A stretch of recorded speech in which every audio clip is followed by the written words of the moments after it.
Hi viewers, welcome back to my channel. ఈరోజు మన ఛానల్లో నేను పులిహోర ఎలా చేసుకోవాలో చెప్పేస్తాను. అందుకన్నా ముందు మీరు ఇన్ కేసు నా ఛానల్ ఇంకా సబ్స్క్రైబ్ చేసుకోకపోతే వెంటనే సబ్స్క్రైబ్ చేసుకోండి. పక్కన బెల్ ఐకాన్ని కూడా క్లిక్ చేయండి. నేను వీడియో అప్లోడ్ చేసిన ప్రతిసారి మీకు నోటిఫికేషన్ వచ్చేస్తుంది. సో ఇంకా లేట్ ఎందుకు, లెట్స్ గో. ఫస్ట్ ఒక బౌల్ తీసుకుని అందులో 120 గ్రాముల చింతపండుని తీసుకోండి. నేను 2.5 కప్స్ రైస్కి చేస్తున్నాను. మీరు రైస్ ఎంత తీసుకుంటే దాన్ని బట్టి చింతపండుని అడ్జస్ట్ చేసుకోండి.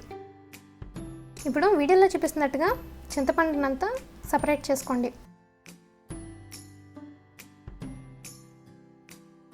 చింతపండు మొత్తం సపరేట్ చేసుకున్న తర్వాత ఇందులో 1 కప్పు హాట్ వాటర్ని యాడ్ చేసుకుని హాఫ్ అన్ అవర్ రెస్ట్ ఇవ్వాలి.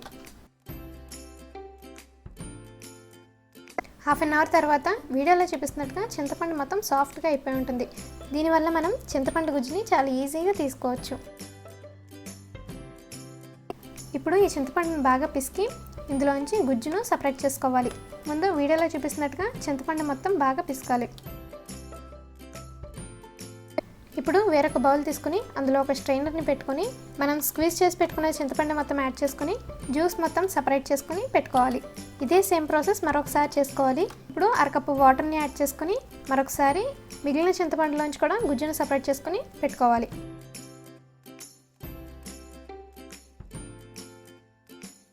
ఇలా తయారు చేసి పెట్టుకున్న చింతపండు గుజ్జుని స్టవ్ మీద మీడియం ఫ్లేమ్లో పెట్టుకొని బాగా బాయిల్ చేసుకోవాలి. అండ్ ఈరోజు క్వశ్చన్ వచ్చేసి పళ్ళు ఉంటుంది కానీ కొరకలేదంట, అదేంటి? మీకు కనుక ఆన్సర్ తెలిస్తే కామెంట్ సెక్షన్లో ఆన్సర్ చేసేయండి. అలాగే మరిన్ని క్వశ్చన్స్ కోసం ఛానల్ సబ్స్క్రైబ్ చేసుకోవడం మాత్రం మర్చిపోవద్దు. ఈ చింతపండు కాస్త బాయిల్ అయిన తర్వాత ఇందులో 3 టీ స్పూన్ పసుపు, 3 టేబుల్ స్పూన్ల ఉప్పు, అలాగే 30 గ్రాముల వరకు బెల్లం యాడ్ చేసుకోవాలి. ఇప్పుడు వీడియోలో చూపిస్తున్న కన్సిస్టెన్సీ వచ్చే వరకు ఈ చింతపండును బాయిల్ చేసుకుని పక్కన పెట్టుకోవాలి. ఇప్పుడు మన పులిహోరకి తాలింపు పెట్టుకుందాం. ఫస్ట్ ఒక కడాయి పెట్టుకొని అందులో 6 టేబుల్ స్పూన్ల ఆయిల్ని యాడ్ చేసుకోవాలి. మీడియం ఫ్లేమ్లో పెట్టుకొని ఆయిల్ బాగా హీట్ అయిన తర్వాత ఇందులో 5 టేబుల్ స్పూన్ల పల్లీలను యాడ్ చేసుకోవాలి.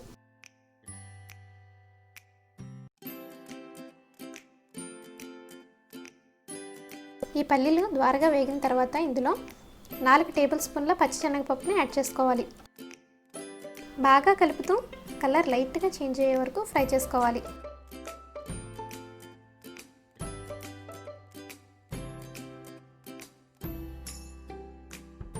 వీడియోలో చూపిస్తున్నట్టుగా లైట్గా కలర్ చేంజ్ అయిన తర్వాత ఇందులో 3 టీ స్పూన్ల చాయ్ మినపప్పుని యాడ్ చేసుకోవాలి.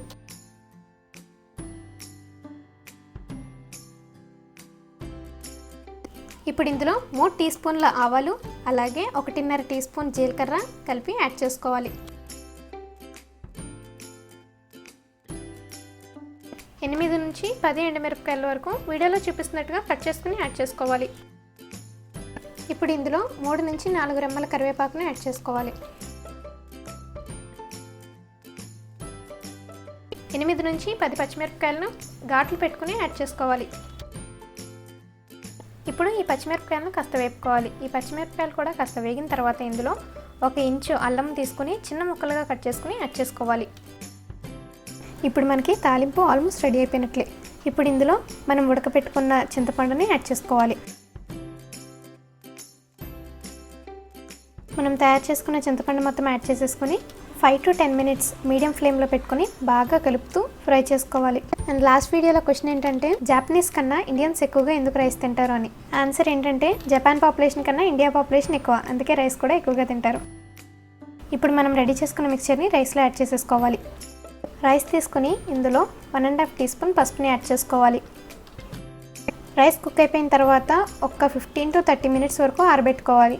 చల్లారిన తర్వాత మాత్రమే ఈ మిక్చర్ని కలుపుకోవాలి. వేడిగా ఉన్నప్పుడే ఇదంతా కలిపేస్తే పులిహోర మొత్తం చిదురైపోతుంది. ఇప్పుడు ఇందులో 1.5 టేబుల్ స్పూన్ వరకు పప్పు నూనెను యాడ్ చేసుకోవాలి. పసుపు మొత్తం బాగా కలిసేలాగా ఒకసారి కలుపుకోవాలి.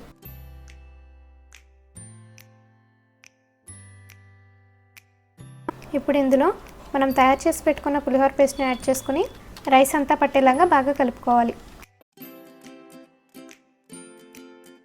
స్మూత్గా అన్నం చిదురవకుండా ఈ పులిహోర మొత్తం కలుపుకుంటే మనకి టెక్స్చర్ కూడా చాలా బాగా వస్తుంది.